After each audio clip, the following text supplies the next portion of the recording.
Former Vice President Joe Biden and the current Democratic nominee for President of the United States joining us here today. Now, Mr. Biden, I know your time is short. So let's just get right to this. I want to talk to you. Talk to you about like the civil unrest, the social unrest we've seen over the past week, particularly in Portland, Oregon, where a member of what has been reportedly a right-wing group was shot and killed over the weekend. Now, since then, President Trump has ripped into the mayor there. He's criticized the handling of this situation there. Now, I know that you have condemned violence of any kind. So what I want to know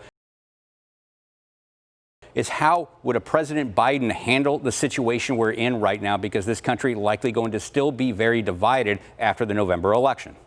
People have a right to peacefully protest. They do not have a right to engage in violence, burning, looting, and the idea that you won't condemn those who are inciting violence as well, like the right-wing guys who are going along, I guess, shooting paintballs, doesn't justify that person being shot. Yeah, and this president has been quick to really criticize and go after the anti-fascists there on the left, not so much on the right.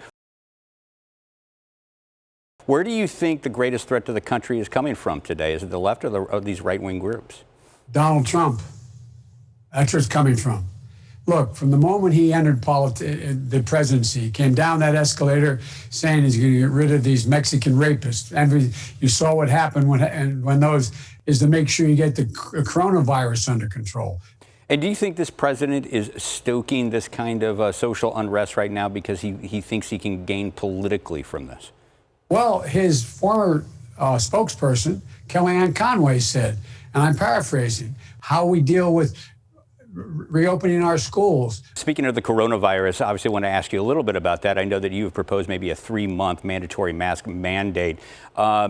Do you favor, a stronger federal response? This current administration has really handed off a lot of the responsibility to the local governors. I know the governor here in Arizona, Doug Ducey, has been very thankful of that, to get that kind of authority to handle the response. Sounds like you might want a stronger federal, response to this.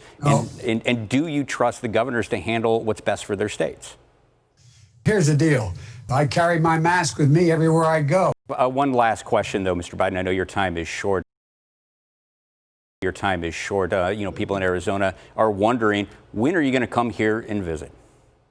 I'm going to come and visit you, I promise you, based particularly on the fact that the welcome seems to be pretty strong based on the polling data. But all kidding aside, and I will show up and make sure that I am setting the example of the way in which we should deal with this coronavirus. But I'm going to listen to what the scientists and the docs tell me. All right. All right. That's all the time I guess we have. They're really showing themselves to do really well. Come on, man.